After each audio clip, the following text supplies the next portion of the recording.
Thirikari ya kaunti ya Kirinyaga nĩ ĩrugũrĩtie kambĩini ya kũnyagia taurũ cia ũtheru macukuru-inĩ kaunti-inĩ ĩno nĩguo kũhotithia airĩtu gũthiĩ na mbere na mathomo hĩndĩ ya kahinda kao ka mweri. Kũringana na riboti cia gĩthomo kaunti-inĩ ĩno, airĩtu 3 harĩ 10 nĩmatĩraga cukuru hĩndĩ ya kahinda ka mweri.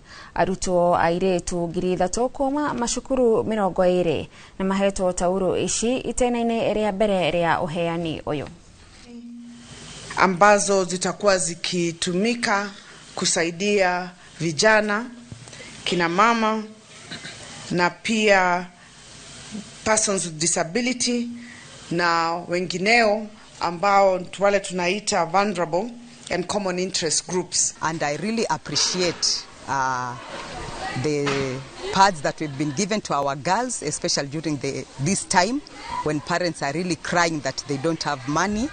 I know it will go far.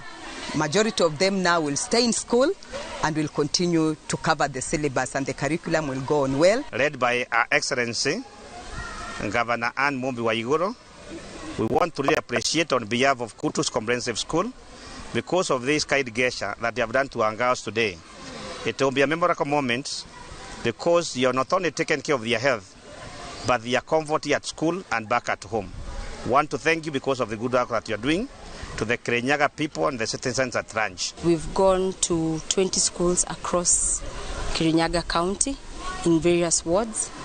The essence of this exercise is to curb the sanitary pads issue, especially in the poverty pockets in the schools that we have in Kirinyaga.